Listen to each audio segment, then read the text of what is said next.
Hey guys, so today I want to talk about something that has frustrated me since, definitely since 2020, but maybe before then. Scary stories. I have grown up on them.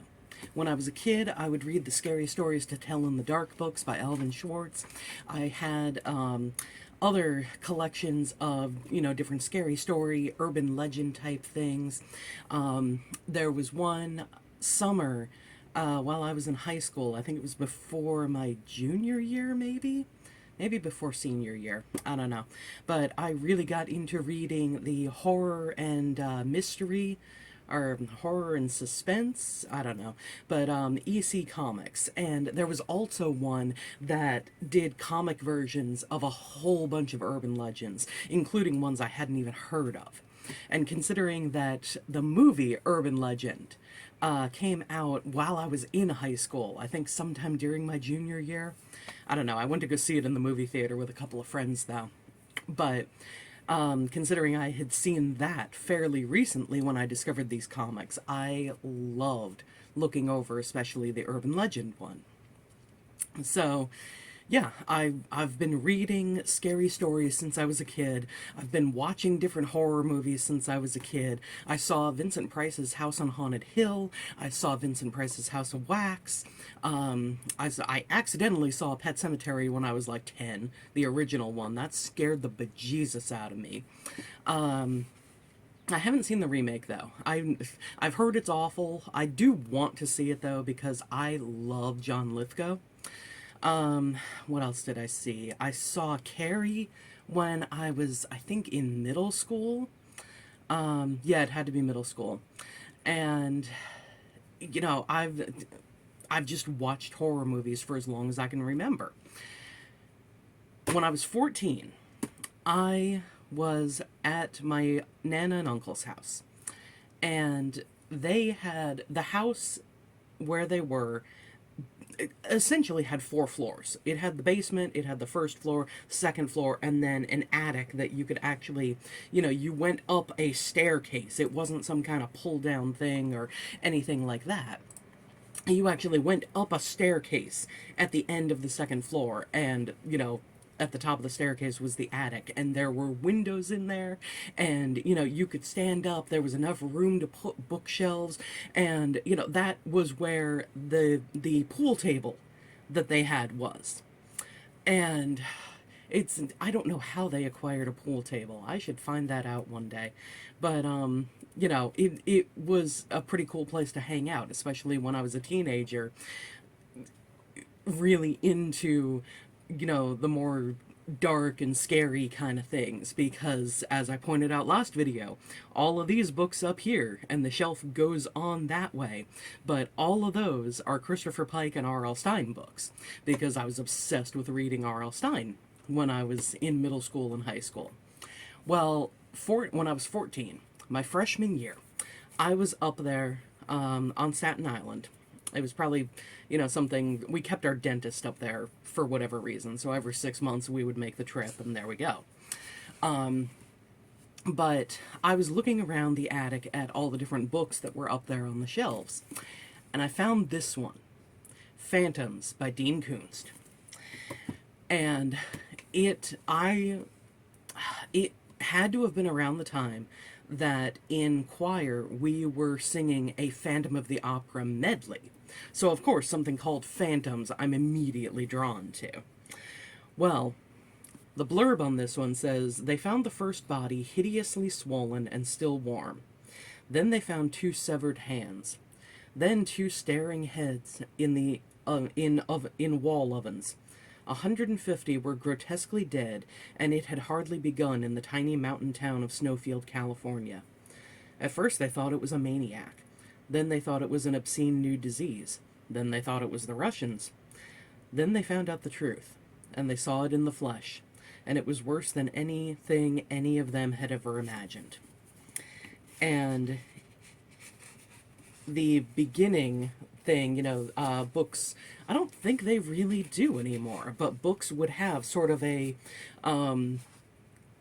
draw you in kind of thing in the first couple of pages. And then you get to the title page, and then the actual book. But this says, what did they see? The faces are the worst thing, Lisa said. Two bodies lay on the floor, Karen and Tom. Karen's bulging eyes staring in terror. Her mouth hung open, frozen forever in a scream. I can't understand why the facial muscles don't relax, Jenny said. How they can remain taut like that.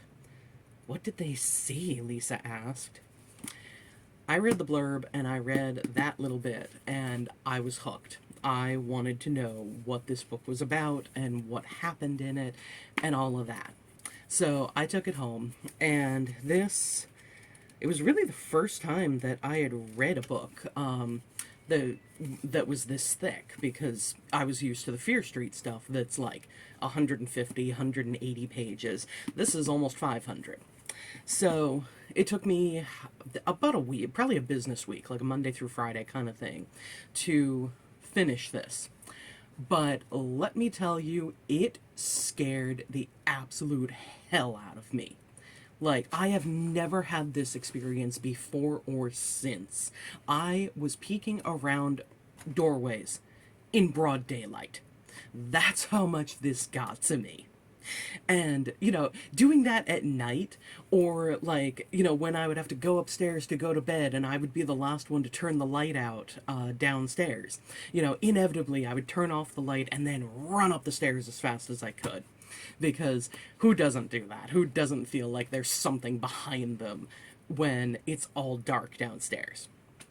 But, stuff like that has been normal throughout my life. Because when I watch a horror movie, I will fall for the jump scares and stuff like that, but it's after the movie is done that it really starts to get to me, because certain scenes will stay in my head, and then when I'm turning out a light, or I'm in an entirely dark room or something like that, or I get up at night to go to the bathroom and it's all dark and everything, and shadows and whatever lights there are playing tricks on me and everything, that's when I remember these scenes from different horror movies that freak me out. This, though, got me during the day, and I want that experience again. Since at least 2020, I have been asking people, what are the scariest books you have ever read? What scared the bejesus out of you? I want to be scared reading a book the way I was when I read Phantoms when I was 14. And people have come up with different suggestions. I've looked at different lists of things. Uzumaki, a manga book, was recommended on like a 27 scariest books ever list and stuff like that. And I got it and I read it, and again, some of the drawings were really freaking creepy and they stayed with me for a while. But the story overall just didn't really do it for me. And, people have said, oh yeah, definitely read Stephen King. And I've read nowhere near his full breadth of work, because what is that, like 60 plus novels, and then the short story collections and everything, like I don't even know how much the man has written. I've read 7 of his books so far. I read the Mr. Mercedes trilogy, so that's 3. I read Rose Madder, Salem's Lot, Running Man. Oh, why do I always forget? Oh, The Dark Half. Yeah, that's 7. I haven't picked up... I own Pet Sematary. I have not started reading it yet, because holy crap, that movie still scares the bejesus out of me. Not in the same way as this, but close enough. But I do want to read the book one day. I don't know, maybe that one will scare me the same way that Phantoms did. I can hope. But the one thing that I've noticed about Stephen King novels, there has literally only been, of these 7 books, one scene that scared me at all. And it was when Brady's mother dies in the first Mr. Mercedes book. Mild spoiler. I mean, in all honesty, you can assume that she dies, just because of who Brady is and everything. But, yeah, that scene creeped me out, because it's It's just so well written, and it's just, ugh. With what happens to her and exactly how she dies and the implications later on that you can think of, you know, what exactly happened to her.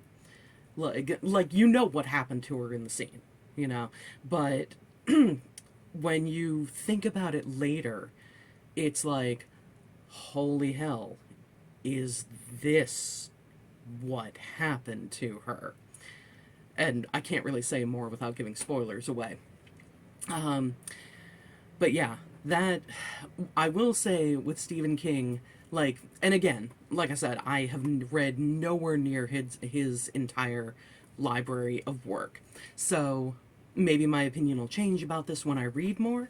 But he seems, instead of being a master of horror, he seems to be so much more a master of suspense. And I mean, that's a big thing I noticed with Salem's Lot, because Salem's Lot will talk about you know, the normal day-to-day stuff of the different people in these towns, and it just does these short little snippets at the beginning of a section, and then it goes on to the more main characters. But as the novel progresses, you see it go from these normal little snippets of, you know, this person looking out her window to be able to gossip about who passes by and what they're doing and stuff like that. And then later on, nobody's at that window.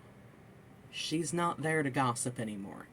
And there's all these little bits like that that go from here is the normal everyday life of these people to, okay, something kind of weird is going on, to holy crap, all hell has broken loose. And he's just a master at that kind of pacing and suspense and slow burn and everything. And I love it. I love the characterizations that he puts in there. I mean, I've heard people say that he doesn't write women well, and yet Rose Madder, he wrote an abused woman perfectly. You know, the kind of fear and mousiness and just nothingness that happens to a person because they're going through that kind of thing at the hands of another person. And then later on, the anger that comes out. And since it can no longer be aimed at the person who did this to you, how it can be projected at someone else.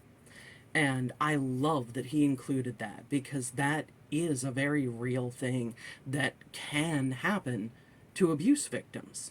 You know, it doesn't always, but it can happen, because that's why they call it a cycle of abuse. One person does it to you, and then you turn around and do it to someone else. And, you know, it can be generation-wise, with parents doing it to children, and then children growing up to do that to their own children, or it can be the cycle of relationships, which would kind of be almost more of a tornado looking thing. But yeah, I love his characterizations. I love his suspense. I love how he brings together a plot. I do agree there are endings of his that are not the best. You know, he does not always stick the landing. The Dark Half, that ending was just really kind of bizarre. And I haven't read it yet, so I know I probably haven't even touched on how bizarre his endings can get. But I guess the main point of this video is, if you have any suggestions for scary novels, you know, things that are going to make me peek around corners in broad daylight, recommend them to me. Tell me what they are in the comments. Tell me why you loved them. Don't give me any spoilers in the comments, because, you know, that's one of the best things about reading horror or mystery or scary story novels. But give me your recommendations, because I want something that scares me the way that this did when I was 14. Alright, I will see you on Wednesday, and thanks for watching, guys. Bye.